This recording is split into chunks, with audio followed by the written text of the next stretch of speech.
Somewhere in the south of Ireland, on a limestone rock rising straight out of the Tipperary plain, kings were crowned for 500 years before England ever cast a shadow over this island. That place is the Rock of Cashel, and if your surname is one of the 11 I'm about to show you, its story is your story. Because you are not simply Irish by heritage. You are tied to the ancient rulers of Munster, the wealthiest and most sophisticated kingdom in all of early Ireland, to a specific dynasty, a specific stretch of Cork or Kerry or Clare, and a specific line of kings whose blood the old genealogists could only guess at. 11 surnames, 11 bloodlines, and recent DNA breakthroughs have begun to do what no dusty pedigree ever could, tracing the male lines of these southern families back through 1,000 years toward the royal houses of Cashel. Stay until the final surnames, because several of them carry a claim to the throne of Munster itself, and one of them ends in a march so desperate that only 35 people out of 1,000 survived it. Your name reached you across 10 centuries. The question is who carried it, and what they endured to keep it alive. Let's begin with the name that broke a 500-year dynasty and seized the rock for itself. We start with the name that changed everything, O'Brien. In Irish, O'Brien, the descendant of Brian, and the Brian in question is Brian Boru, the most famous king Ireland ever produced. His people were the Dál Cais, the Dalcassians of Thomond in what is now County Clare, and for centuries they were outsiders, shut out of the Rock of Cashel by the ancient ruling dynasty of the south. Then, in the 10th century, they did the unthinkable. Brian's elder brother Mathgamane captured Cashel itself, and when he was betrayed and murdered, Brian avenged him, defeating and killing the rival king at the Battle of Bilach around the year 978. For the first time in half a millennium, the kingship of Munster passed to a new house. From his fortress at Kincora in Killaloe, Brian rose higher still, until he was High King of all Ireland, before he fell at the Battle of Clontarf in 1014, an old man cut down in his tent on the day of his greatest victory. His descendants took the name O'Brien, ruled Thomond for nearly 5 centuries, and today there are said to be some 750,000 O'Briens across the world. If your name is O'Brien, the blood of the man who conquered Munster may run in you, and the next name belonged to the dynasty he overthrew, the ancient royal house of the south. The second name is McCarthy, in Irish, Mac Sacarthy, the son of Carhuck, a name tied to the idea of the loving one. And this is the senior surviving line of the Eóganacht, the dynasty that ruled Munster from the Rock of Cashel for 500 years, before Brian Boru ever rose. They trace themselves to Eóganacht, the first Christian king of Munster, said in tradition to have been baptized by St. Patrick on the rock itself, and to have bled during the ceremony when Patrick's crozier accidentally pierced his foot, and to have said nothing, believing it part of the rite. When the O'Briens took Thomond, the McCarthys withdrew south and west and founded the Kingdom of Desmond across Cork and Kerry, which they held for nearly 500 years more. Their king Cormac raised the exquisite chapel that still stands on Cashel, and another of their line built Blarney Castle, whose famous stone is still kissed today for the gift of eloquence. If your name is McCarthy, you descend from the oldest royal dynasty of the south, and the third name belonged to their most powerful lords and to one of the great survival epics of Irish history. The third name is O'Sullivan. In Irish, O'Sullivan, and scholars still argue over its meaning. The root is sul, the eye, but whether it means the dark-eyed, the one-eyed, or the hawk-eyed has never been settled. What is certain is the royalty behind it.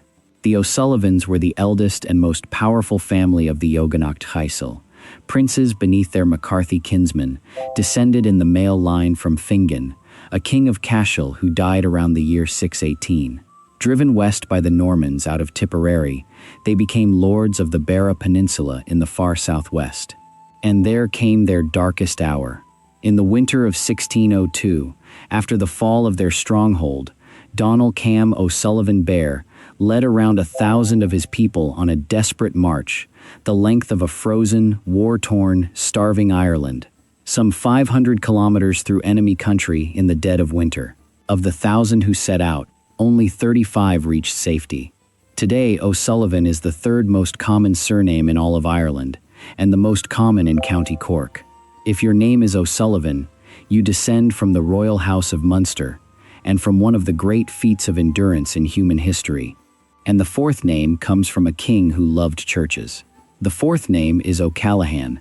In Irish, O'Callaghan, the descendant of Callaghan, a personal name often read as bright-headed, or, through its root, the one devoted to churches. And there was a real Callaghan of Cashel, a 10th century king of Munster of the Eóganacht line, whose reign was filled with war against the Norse of the southern coast, and whose deeds were later spun into a whole saga of daring and captivity and rescue at sea. His descendants took his name. Driven from their older lands near Cashel, the O'Callaghans resettled in the country west of Mallow in County Cork, a territory that came to be called Pobal O'Callaghan, O'Callaghan's people. If your name is O'Callaghan, you descend from a named king of Cashel who ruled the south. And the fifth name means gentle and belonged to soldiers. The fifth name is O'Keefe. In Irish, O'Queeve, from Cael, meaning gentle, or kind, or beloved. But the gentleness is only in the word. The O'Keefes descended from Artcave, a descendant of Cathal mac Finguine, one of the mightiest of all the Eóganacht kings of Munster, who ruled in the first half of the 8th century, and pressed his power to the very edge of the high kingship. Pushed by the Normans out of their homeland, the O'Keefes settled in the north of County Cork, in the barony of Duhallow, in a district still called Pobal O'Keefe. And for centuries afterward, they were famed not for gentleness, but for war, producing generation after generation of soldiers who fought in Irish armies, and when Ireland fell, in the armies of France and Spain and Austria, the exiled wild geese, carrying a Munster royal name across Europe. If your name is O'Keefe, you descend from the kings of Cashel through a line of soldiers, and the sixth name reigned over one of the most beautiful lakelands in Ireland. The sixth name is O'Donoghue. In Irish, O'Donhéada, the descendant of Donhéad, a name meaning brown-haired warrior, or brown chieftain. The O'Donoghues sprang from the Eóganacht as well, and their name is bound forever to one of the loveliest places in Ireland, the shores of Lough Lean, among the mountains of Killarney in County Kerry. There they ruled, and there their ruined castle of Ross still stands on an island in the lake. And out of that lake comes one of the most enduring legends in all of Munster. O'Donoghue, the chieftain, is said not to have died but to sleep beneath the waters of Lough Lean, and once every 7 years, on a May morning, he is said to rise and ride across the surface of the lake on a white horse, and those who glimpse him are blessed with fortune for the rest of their days. If your name is O'Donoghue, you descend from the royal lords of the Killarney Lakes. Before I show you the final 5, here is something almost no one watching realizes about their own name. If you've ever looked at your surname and wondered whether the blood of Munster's kings runs somewhere in your line, I've put the whole story together in a guide called Where Do You Really Come From? The link is in the description below, but stay right here, because what comes next is the part most people completely miss. The names ahead include a lord, whose name means bear, a family who ruled the sea itself, a nephew of Brian Boru, whose descendants reached the White House, and a marshal who stood second only to the king. The 7th name is O'Mahony. In Irish, O'Mathumna, and the meaning is fierce and unmistakable. It comes from Mathumman, the Irish word for bear, and the bear in question was a real man, Mathumman, a grandson of Brian Boru himself, through Brian's daughter Sadhv, who married a lord of the southwest. So the O'Mahonys joined the 2 great royal streams of Munster in a single name, the blood of Brian Boru's Dál Cais, flowing into the ancient Eóganacht country of West Cork. There they became powerful sea lords, raising a chain of castles along the wild Atlantic coast and headlands of Cork, guarding the harbors and living off the sea. If your name is O'Mahony, you carry the name of the bear and the blood of Brian Boru through the female line. And the 8th name ruled the waves. The 8th name is O'Driscoll. In Irish, O'Hatir Skull, and the meaning is unusual and telling. It comes from a word meaning the intermediary, the go-between, or the bearer of news, an ancient office of the herald or interpreter. The O'Driscolls descended from the Corcu Logda, one of the very oldest peoples of Munster, who had actually ruled the whole province in the dim past before the Eóganacht rose, and who remained bound to that royal world by blood and marriage for centuries after. They became lords of the sea in the far southwest of Cork, masters of the fisheries and trade of Roaring Water Bay, ruling from their castles along the coast and on the islands. Most famously, Dún na Long, the fort of the ships. They controlled who fished those rich waters, and grew wealthy taxing the great fishing fleets that came from as far as Spain. If your name is O'Driscoll, you descend from one of the most ancient royal peoples of Munster, and from the lords of its southern sea. And the ninth name carries the blood of Brian Boru's own family across an ocean. The ninth name is Kennedy. In Irish, O Cíneda, and the meaning is wonderfully blunt. It joins can, meaning head, with a word read as helmeted or grim or rough, the helmet-headed one. The original Cíneda was a nephew of Brian Boru, of the same royal Dál Cais of Thomond, and his descendants grew into one of the most powerful families of that line. They left their homeland in Clare and carved out a new territory in North Tipperary, where they ruled as Lords of Ormond for over 400 years. And the name traveled. It crossed the Atlantic and rose to a height a Munster king might have envied, when John Fitzgerald Kennedy, the 35th President of the United States, carried that ancient Thomond name into the White House. If your name is Kennedy, the royal blood of Brian Boru's own family may be yours.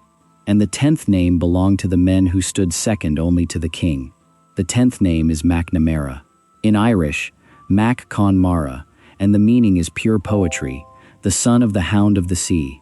They were a leading family of the Dál Cais, second in all of Thomond only to the great O'Briens themselves, and they held a role of extraordinary honor. It was the MacNamaras who held the hereditary right to inaugurate the O'Brien kings, to place the white rod of kingship into the ruler's hand at his crowning. Without a MacNamara, no O'Brien was truly king. They were the marshals of Thomond, and they raised a vast number of castles across their Clare homeland, more, it is said, than any other family in the county. If your name is MacNamara, you descend from the Hound of the Sea, from the family who made kings. And now the 11th and final name, a name that announces royalty in its very meaning. The 11th name is O'Riordan, in Irish, O'Riordan, from an older form, O'Righardon, and the meaning could hardly be more fitting for this list. It joins Rí, the Irish word for king, with bard, the word for poet, the descendant of the royal bard, the king's own poet. In Gaelic Ireland, the poet was no mere entertainer. He stood beside the king, he preserved the genealogies, he could praise a lord into immortality, or satirize him into ruin, and the royal Ollam, the chief poet, ranked almost with the king himself. The O'Riordans belonged to that world, a family of the Munster heartland found most thickly in Cork and Tipperary, carrying in their very name the memory of the men who kept the words that made kings remembered. If your name is O'Riordan, you carry the name of the royal poets of Munster, and that is the thread that runs through every name on this list. 11 surnames, 11 bloodlines, 11 paths leading back through the fertile valleys and sheltered harbors of the south, back to the rock of Cashel where kings were crowned, to Brian Boru's fortress on the Shannon, to the sea castles of Cork and the lakes of Kerry and the plains of Tipperary. And here is what the DNA breakthroughs really revealed. Your name was never just a label. It is a kingdom. It is a stretch of land your ancestors ruled and fought for and were driven from. It is the memory of Munster, the wealthiest kingdom in early Ireland, carried down through 1,000 years by families who lost their lands, sailed to war in foreign armies, crossed oceans with almost nothing, and refused to let the name die with them. Some of these names began on the rock of Cashel. Some began with a bear, a sea hound, a royal poet, or a nephew of the greatest king Ireland ever knew. But every single one of them survived. So tell me, drop your surname in the comments, and tell me which of Munster's royal houses your bloodline comes from. And if you know the story your family carried out of the south of Ireland, say it, because those stories deserve to be heard. If you made it to the end, subscribe. Every week we go deeper into the names people carry, without ever knowing what they truly mean.